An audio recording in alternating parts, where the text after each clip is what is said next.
Okay, the Marshals, and Soult in Portugal. This is Soult 1809 scenario.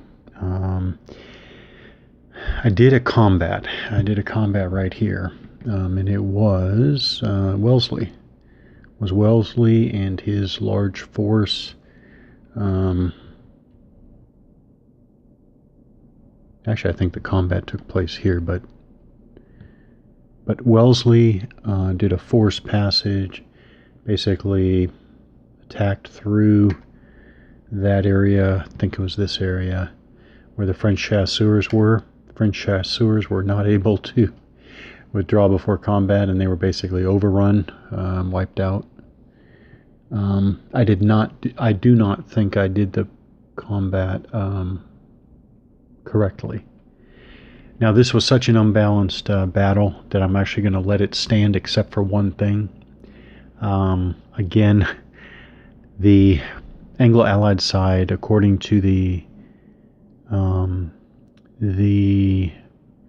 combat table, I thought they were going to take a loss. So I did take a loss from Sherbrooke's division. I erased that loss. So again, the Anglo-Allied side is back up to not having any losses. The reason why is because even though I just did the whole combat wrong, there is a rule in here where basically if you have a certain amount of overwhelming force, that is the ratio of strength steps, I think, is so imbalanced, then the side with the advantage so that if the side with the advantage wins the combat, they will not take losses. So even though the combat table said that the attacker, the Anglo-Allied side in this case, was supposed to take a step loss, I don't think because of the overwhelming power they had, I don't think they were. So I went ahead and erased that loss. But again, the combat was done wrong anyways. But because it was such a lopsided battle, I don't think there's any point in backing up and redoing anything other than getting rid of that strength loss, that step loss for the Anglo-Allied side. So then I wanted to get to the next combat, so I quickly went through and did a French operation. I think it was this one. I think I moved these guys down, and then I come back to the Anglo-Allied side, and I want to get to combat. I think I'm just going to have this Anglo-Allied force move on that one. It's not a good combat, but I want to try another example of combat.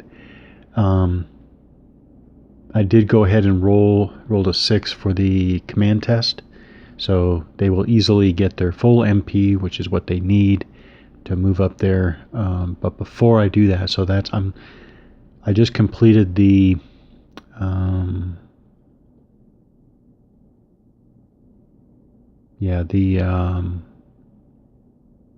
I guess it's not a separate stack, but I activated this one and I did the command test, and they passed with full movement points. Okay, but before I do this, I want to go over what the combat sequence, how it's explained in the detailed game sequence on the player aid sheet before we go ahead and do this operation.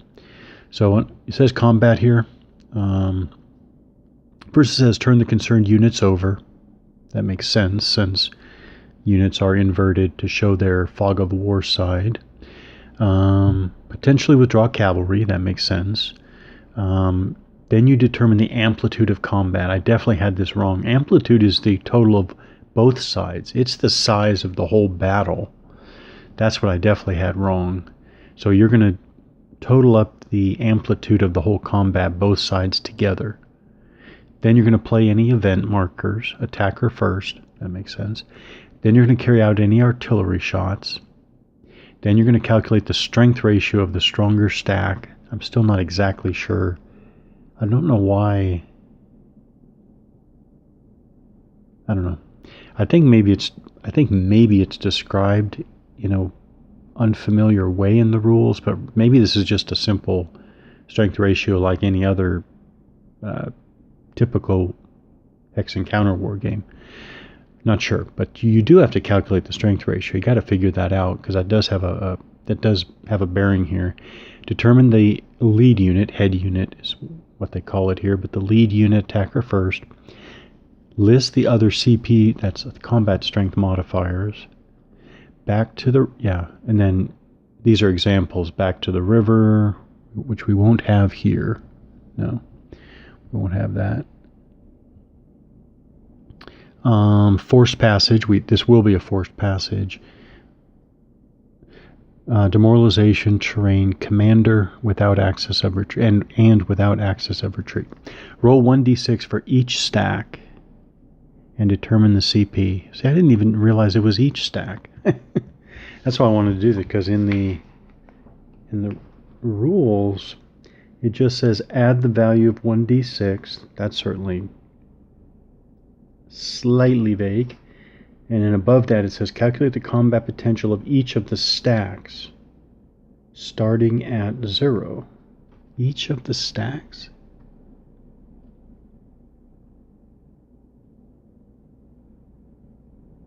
So there are going to be two total CP. I guess then you're going to do the difference, I guess. Okay. Resolve the melee, apply losses, carry out retreats, test demoralization.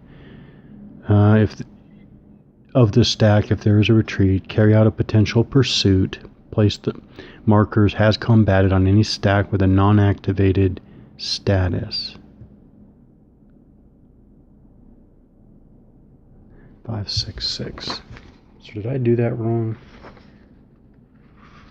566. At the end,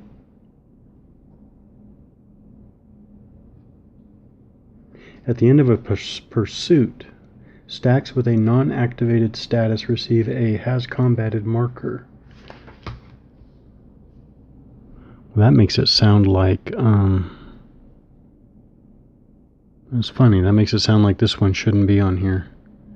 I'm gonna go ahead and go with that. I'm gonna take that off. I'm not sure if that's right or wrong. That's Wellesley that already did that combat. Alright. Well, let's just going to try it again. So first we have to move. So our stack is going to move like this. It is a path connection. So there it's 2. Is it 2? Yeah, 2. Yeah, 2. They have movement value of 8. Oh, and then I'm going to randomly draw a fatigue marker like that. Oh, I had a question, by the way. There are 2 options to put a fatigue marker back into the mix. If you have a commander and if you have baggage trains, and these are cumulative. I had a question about when you do that. For example, if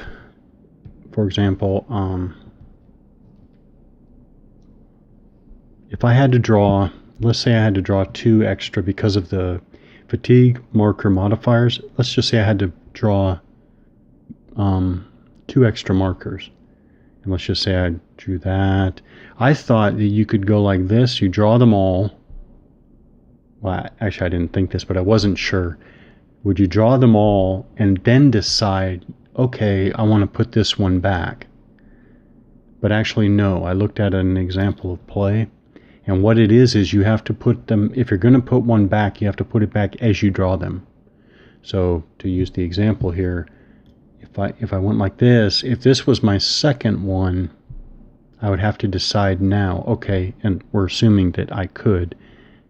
This infantry unit by itself doesn't get to put one back, but if it were eligible to put one back, see, I'm still going to draw another one. I have to decide now, okay, I'm going to put it back. Oh, that's interesting too, because that means if you put it back into the mix, that means it could come right back out again. Is that what they mean? Put back. Let's get that very specific. Drawn markers can be ignored in the following cases. If the stack is accompanied by baggage, player can, once and only once, return a fatigue marker. Return a fatigue marker without taking another one during the movement of the stack.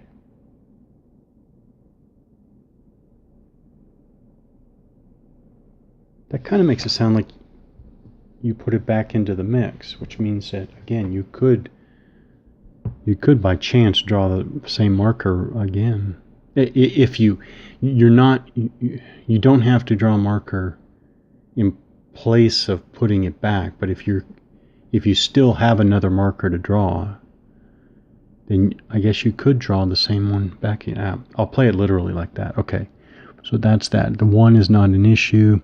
So now we're going to go one more into the area with the French. So now it's, oh wait, no, none of these fatigue marker modifiers apply. It's not more than 10 steps. Which one is that? Hill? That is Hill. Hill is at 1, 2, 3, 4. Strength of 4 and a morale of 4, actually.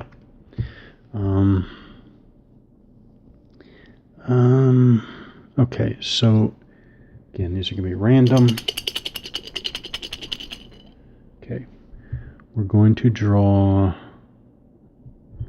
Okay, 1 for the next connection, 0. That's good. And then there's going to be definitely 1 for entering an area with the enemy. 2. And then are there any more? I don't think so. No. So altogether 2 fatigue. That does not bust the morale of Hill's unit of 4. So I think that we're done here, I think. So they get into the area. Now we're going to do the... Now I wonder if there's anything unusual about attacking a city.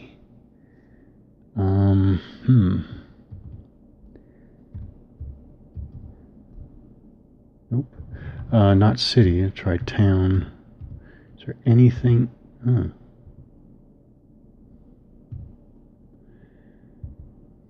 See if there's anything unusual.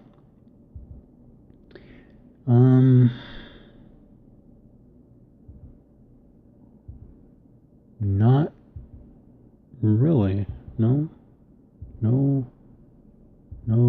and no. I don't see anything unusual about attacking a town. Okay.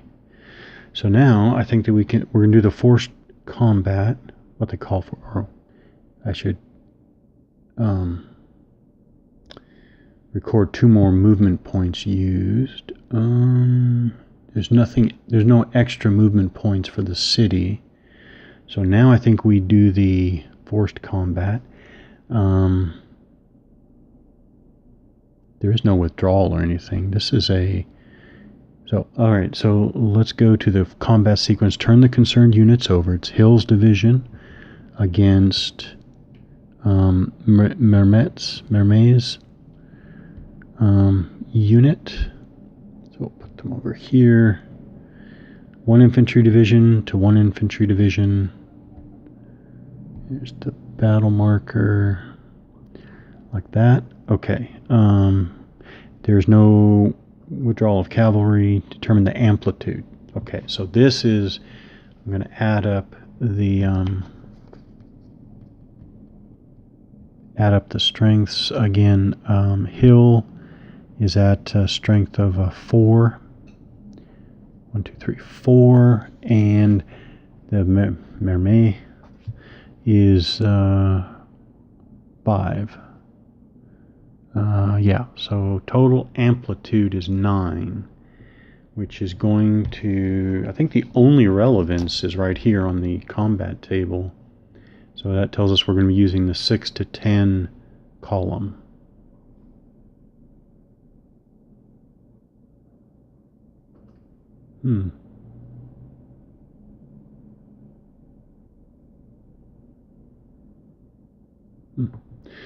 All right.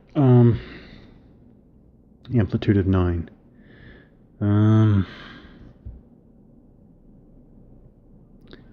Playing event markers. We're not going to play any. I mean, the French do have a lawn, but they're not going to use it at this point.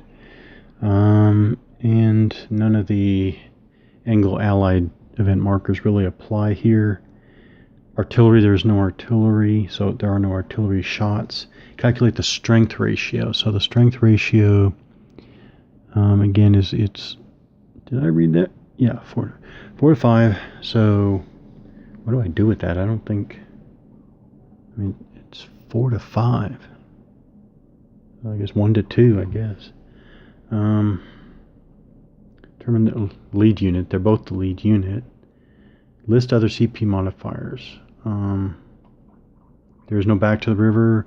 There is a forced passage. So I need... Oh, I guess I could take the lead unit and use them on the player aid. I guess I can show this. No, I can't show it. Well, let me see.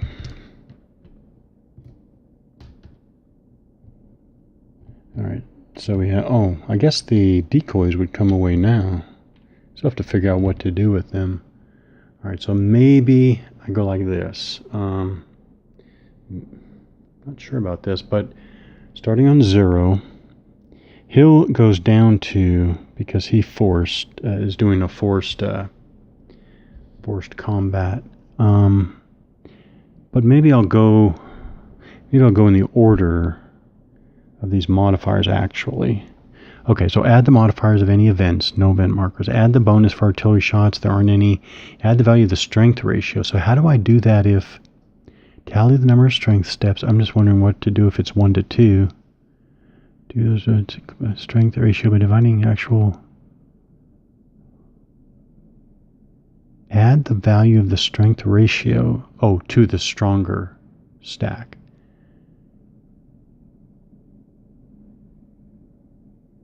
That's still not really clear, but let me see one more time. Let's see what they say. Let's see if it's any different. Here's an example. 2 stacks of 7 and 2 strength steps confront each other. The strength ratio of the stronger stack is 4. 7 divided by 2 equals 3.5 rounded to 4.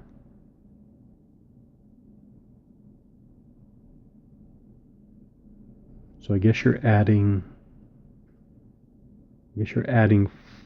4. So if this is 1 to 2, then I guess 2 is added to Mermet's there. So 1, 2, I guess. Add the morale of the lead unit. They're both 4, so they're both 4. 1, 2, 3, 4. 1, 2, 3, 4. Add the SV of any command. There are no commanders. Add the defensive value of the zone for the defender only. Definitely, we have 1 for the city, so I'm adding 1 to Mermet's. Combat strength. Subtract 2 if the stack has no access. No, they both have access of retreat. And I forgot to do that. Well, they're not. No, they are obvious. They are obvious because the French have to go back. They can't go this. Well, I don't know if they can't. They're going to go towards the friendly side. Okay.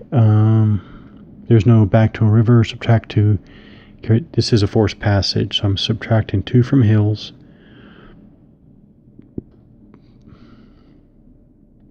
And we don't have demoralized. Okay, and then they each, I think, are adding a die roll. So 5. 1, 2, 3, 4, 5. Oh, and the French get that too. 1, 2, 3, 4, 5. All right, so the final is Mermet has 12, Hill has 7. Difference is 5. 5, and so that is on the combat table here. 5 is 6. Oh, right, and you're not rolling on this table, you're just finding it, because these were the die rolls. So 5 to 6 is the difference. So it is, we go over to the amplitude of combat, 6 to 10, and it is 0, 1. So what do we do right away? That's resolution of the melee. Apply losses. All right, so we do need to figure out what happens here.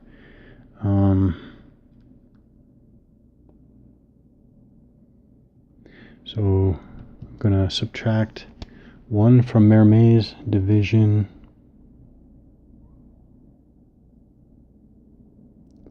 That.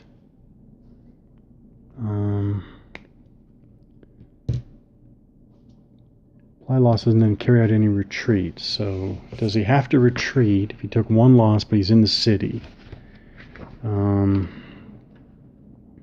The retreat distance for losing stack is it's on the table. It is 2. Okay, 2. So the retreat distance is 2. The retreat is toward the zone containing the stacks and then contains the retreat players. Okay, if there's no retreat, okay.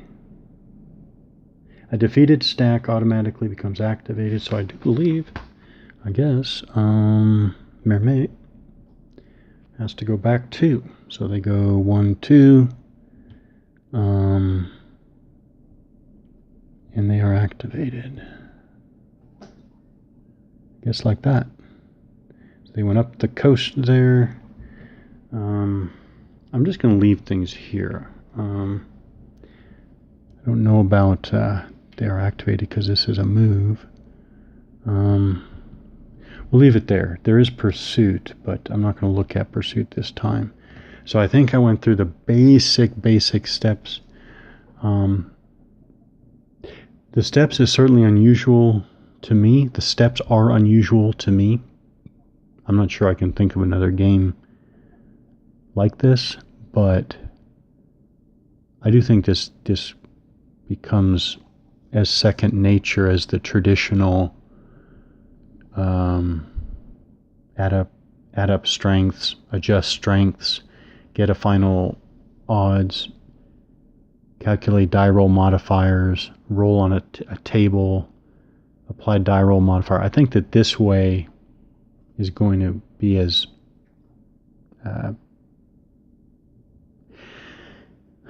smooth as that, with just a little bit of practice.